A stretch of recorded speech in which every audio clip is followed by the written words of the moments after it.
Hello, everybody, and welcome to Chapter 13, The Expenditure Cycle. I am Dr. George Smelsley. Hope everyone is staying safe and making good use of their time during this strange times that we're living. So in Chapter 13, we're going to discuss some activities within the expenditure cycle and then processes, as well as some key decisions such as how much inventory to carry, whether to go JIT or not. And then finally, what are some threats in the expenditure cycle? Threat of losing inventory, threat of losing data, and then what are some controls that we can put in place in order to mitigate those threats? So we have Linda Spurgeon is the president of fictitious company, Alpha Omega Electronics, and she asked her accountant, controller, to address some issues. What can be done to ensure that our inventory records are current and accurate? So what type of inventory control system do we need to have in place? How can we ensure timely delivery of quality components? Of course, that's going to depend on what type of vendors that we're dealing with. So really a better question might be, how can we look at our vendors in such a way that we can tell which ones are doing a good job for us and which ones are not? Is it possible to reduce investment in inventories? Right? This is always good for a company because they can, particularly if you're going JIT, you can save money by not carrying inventory. But more than that, if you're when I say JIT, just-in-time inventory, when you use that approach, you're also much more, write this down, much more responsive to your customers. Some other issues that we might be concerned with for AOE, how can we ensure that all available discounts are taken? In the slides, I'll talk about the discounts lost account, which you may have talked about in Intermediate Accounting 1, which is, I think, a good way to track your discounts that you're not taking. How could the information system provide better information to guide our planning and production? And then finally, how can IT be used to re-engineer expenditure cycle activities? So can you use things like barcode technology or RFID technology in order to have a stronger inventory control system? All right, so we'll look at some business activities in the expenditure cycle and processes. So let's just start with what is the expenditure cycle. A set of recurring business activities and data processing operations associated with buying goods and paying for those goods. So an example would be of a recurring set of activities would be writing a check to a vendor in payment for inventories that were received. Okay, or receiving inventory from a vendor. And so there's steps we need to go through. First of all, we're not going to accept any inventory we didn't order. So any inventory that's ordered, there should be an open purchase order. If there's not an open purchase order, we're not going to accept that order. All right, primary objective of the expenditure cycle is minimize the cost of acquiring and maintaining our inventories. All right, as well as supplies and services. So along with that, then we have some key decisions. So talking about inventory, what's the optimal level of inventory and supplies to carry? So how much inventory do we need? And what type of inventory system do we want? Do we want to go with JIT, or want to just use MRP, material requirements planning, where we basically not producing to order, but just producing a set amount of inventory, and we minimize inventory by using computer uses algorithms to determine how much work in process and raw materials and finished goods we should have on hand at any given point. All right, particularly important in JIT, just-in-time inventory systems, who are our best suppliers that provide good quality and service at the best prices and are timely in their deliveries. All right, where should inventories and supplies be held? Should we hold them, or a lot of cases we have supplier managed inventory and they may hold them for us, at least for a certain period of time. So that might be an advantage for us to have the vendor take care of our inventory for us. That, of course, leaves us open to perhaps being taken advantage of by the vendor. So we need to have a good internal audit team that can make sure that the vendor is following the contract appropriately that we have set out in terms of the contract. How can the organization consolidate purchases across units to obtain optimal prices? So can we get discounts for ordering in bulk, for ordering large amounts of inventory? This would not be a consideration if you're a JIT company. You're not going to order large amounts of inventory. It's normally small amounts of inventory with frequent deliveries from your supplier. All right, can we use information technology to improve efficiency and accuracy of inbound logistics? So when inventory comes in, if we can scan it in using barcode technology or using RFID, we're probably going to have better results or more accurate inputting of that inventory than if we input it by hand into the system. Do we have cash available? Take advantage of any discounts suppliers offer. In general, a 1% discount rate is equal to about an 18% interest rate. A 2% discount rate is equal to about a 36% interest rate. So it would behoove us, I like that word behoove, it would behoove us to use those discounts, to take advantage of those discounts. Sometimes we're not able to because we just don't have the cash flow available. How can payments to vendors be managed to maximize cash flow? So when's the best time for us to pay the vendor? Because we're going to have probably our cash flows are going to go up and down. So when would be the best time for us to pay a vendor, knowing that they need to be paid probably within 30 days, 45 days maximum? 3 basic activities in the expenditure cycle: order the goods, supplies, or services; receive and store the goods, supplies, and services; and then pay for the goods, supplies, and services. Notice on the first one, we normally won't have a journal entry for that, but for number 2, when we receive the goods, it's likely we're going to debit inventory and credit accounts payable, and then we pay for the goods, we'll debit accounts payable and credit cash. All right, so first major activity is ordering inventory. How much should we order? So there's a couple of ways actually 3 ways we're going to talk about. One is using the formula for economic order quantity, EOQ formula. What this does is with the formula, once you work through that formula, you're going to minimize your carrying costs and ordering costs. So if I were to graph those 2 costs, where those 2 costs intersect would be your EOQ formula. Other approaches would be MRP, material requirements planning. Here we're not building to order, but we're building, just like with EOQ, we're building inventories.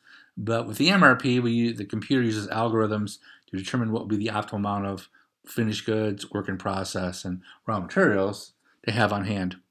And then JIT, this is where we build to order for the company. We have just enough inventory to minimize carrying and stockout costs. In general, there's very little carrying costs, and there shouldn't be any stockout costs as long as that inventory flows. As an aside, we have this current crisis with PPE and the ventilators. Part of that is because of just in time, that these hospitals and manufacturers are only building enough inventory needed for demand at a hospital. But now, we're above the peak demand, and so they needed more than they had on hand of inventory, PPE inventory, and ventilators.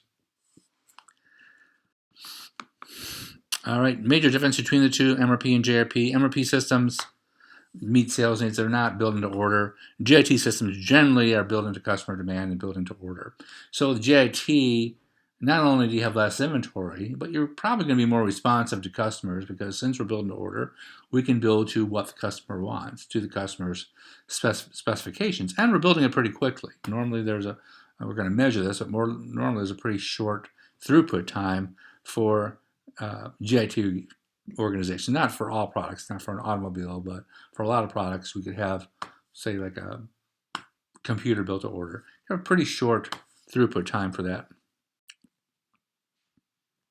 Some documents and procedures. So some documents first in the expenditure cycle. Purchase requisition. request by inventory control for materials or product.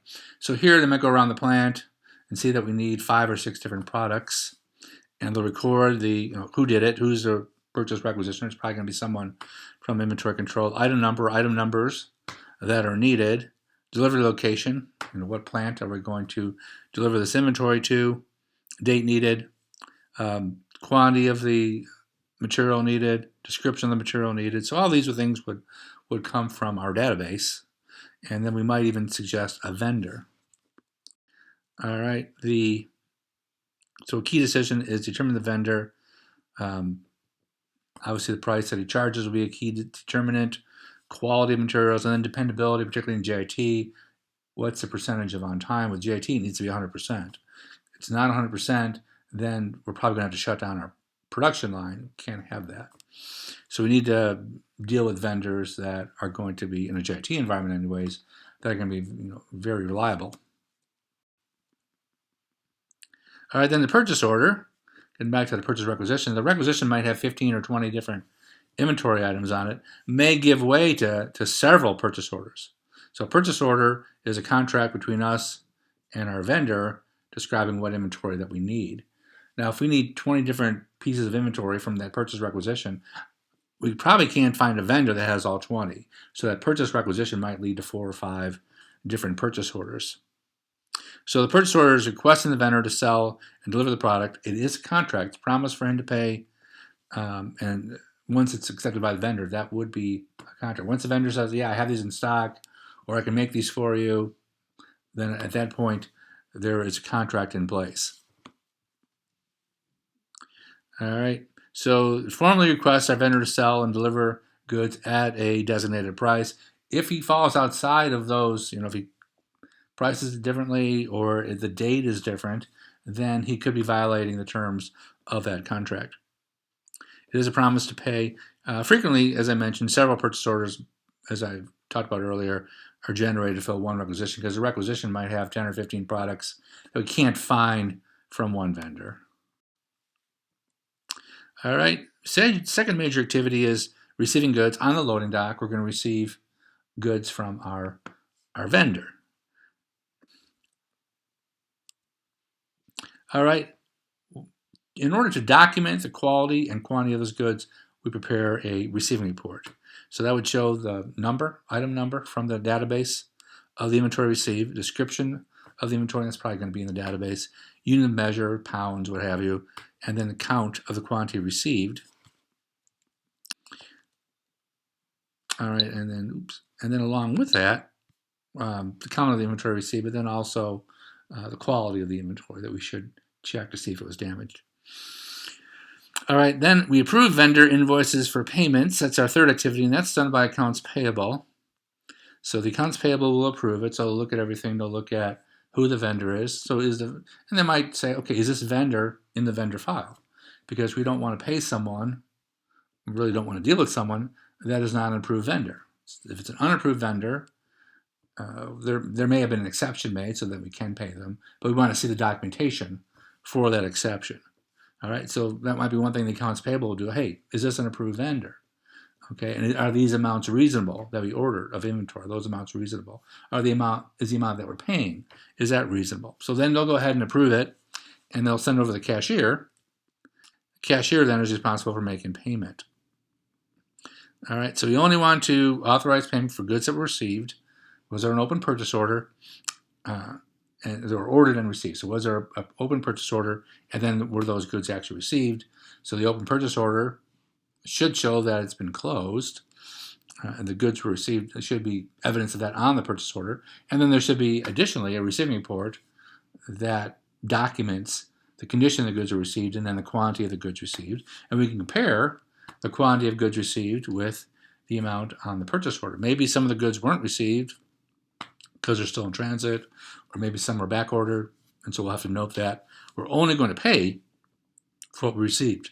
So we only pay for what was received. We do not pay for goods that are on order. All right, some ways that we can improve efficiency. Suppliers nowadays submit invoices electronically by the internet, so that makes things a lot faster. a lot more streamlined. Don't have to worry about a float anymore. We can also eliminate vendor invoices, so we don't really need an invoice to pay our bill. We have the purchase order. That should have the prices on it in our database, and we have the receiving report. So we can pay the bill based on those two pieces of information. If the invoice has a mistake, it doesn't matter because we're basing our payment on our documentation of the receiving report and the purchase order. All right, we only pay, of course, for approved invoices, so the cashier will also approve the invoice. So they'll go through maybe the same processes that accounts payable did. They'll create a voucher package, which would include a copy of the receiving report, copy of the purchase order, copy of the invoice. All right, and then are we going to be able to take a cash discount? Are we going to be able to do that and increase, hopefully, over the year anyways, increase our cash flow and increase our income? All right. Some key decisions that need to be made and information needed to make those decisions within the expenditure cycle. All right, so AIS, of course, should provide useful information for decision making. And here are some of the decisions. How much and when should we order inventory? So that could be part of an inventory control system. There should be information from that, say an MRP system, that would tell you how much to order in order to minimize carrying costs and minimize ordering costs. All right, other decisions, we should have information about the appropriate vendors from who to order. So we should have a performance evaluation of our vendors. Which ones are on time, which ones send a quality product, how many of them do we have purchase returns for, how many of them do we have purchase discounts, which ones give us better discount terms, 3%, 15 days. Verify the accuracy of the vendor invoices. This isn't needed, by the way, if we're just using the purchase order and the receiving report to pay our bill. Decide whether or not discounts should be taken, and then monitor our cash flows in paying outstanding obligations. Right, we don't want any obligations to be greater than 30 days because that vendor may not want to deal with us anymore. They might cut us off or say, you got to pay cash in order to order from us. All right, some examples of additional information. Efficiency, effectiveness of the purchasing department, so basically a budget for the purchasing area. Which purchasing members are negotiating and getting the price down for us? Which ones are ordering from vendors that are always in the vendor list? Do we have any purchasing agents that are ordering from vendors that are not in that vendor file? So we'll look through that, kind of audit their work.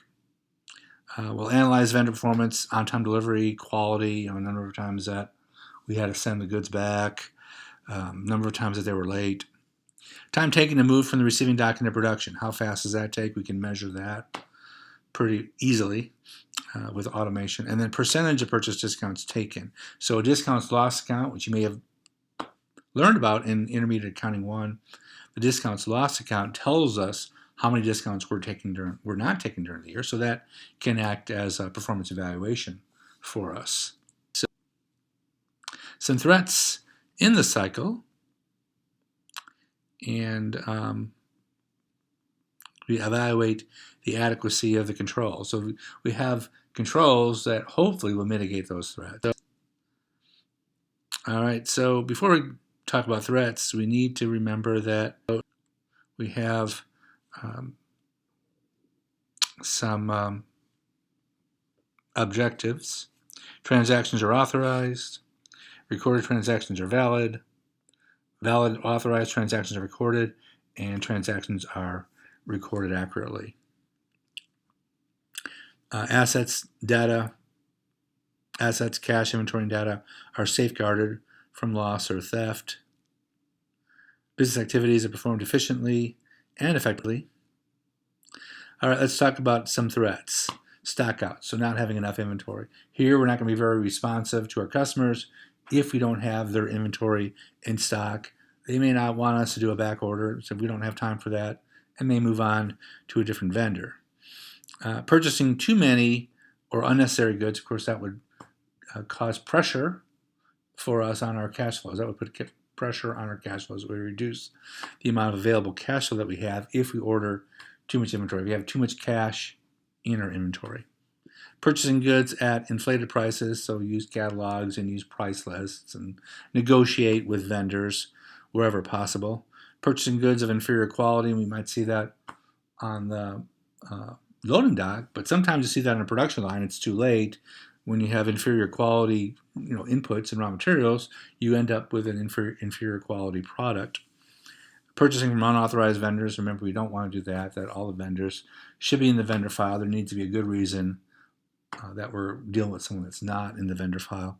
And then kickbacks, that's where the agent is taking money from sales, from the salesperson, from the vendor, in order to work with them. That's illegal. Walmart has a policy with gifts. It's kind of like a kickback.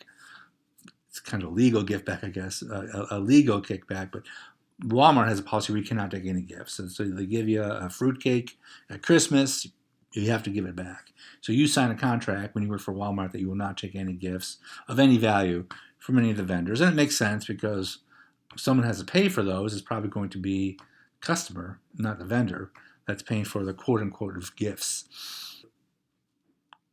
All right, other threats, receiving unordered goods.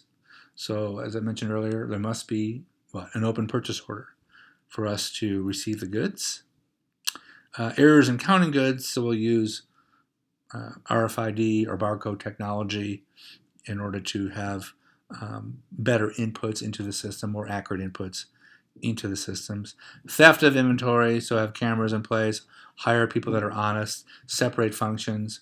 Maybe most importantly, every time the inventory is moved, someone counts it and documents it, and takes possession of it, takes responsibility of it. Failure to take available purchase discounts, so use that discounts lost account.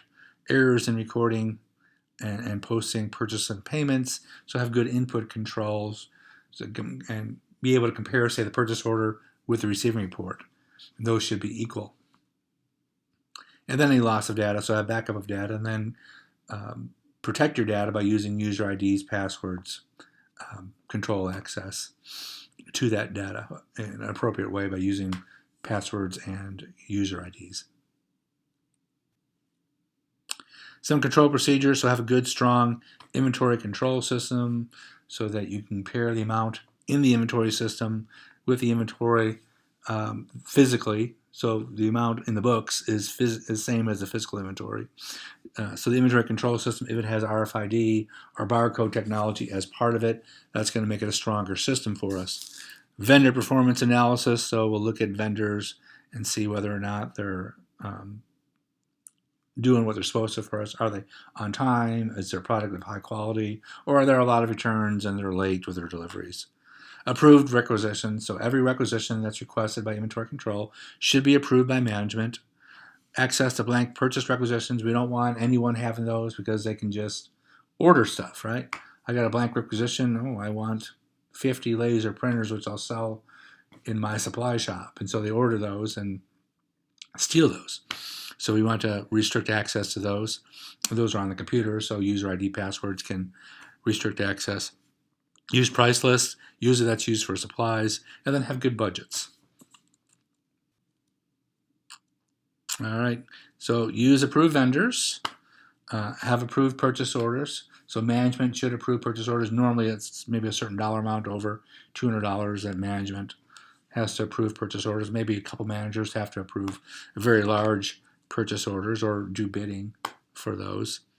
Prohibit gifts from vendors. Talked about Walmart, and they do that. Incentives to count all deliveries. So we can give rewards or bonuses for people that actually do count every single item. And then physical access control. So only people that should be in the inventory area or should be in the control in the dock area, receiving and shipping dock area, should be there. So you pay close attention to that. Use cameras, use supervisors. You get rid of people that shouldn't be there. Recheck invoice accuracy. Again, we don't need to do that if we're just using the purchase order and the receiving board payer bill. And then cancel the voucher package so that we don't pay them twice. All right, that's the end of chapter 13. Excuse me, I got a little cough. Make sure you look through the notes. The 13, there's no homework on 13, but there will be some multiple choice questions. I also had a short video. I didn't make it, but it's a short video for the QuickBooks. So take a look at that. There's a 30-day trial. Don't use that. Use a 6-month trial that you talk about in the PowerPoints that I put in Blackboard. All right, one thing you will need a valid email address in order to get the 6-month trial. Otherwise, I will see you next week. Have a good week.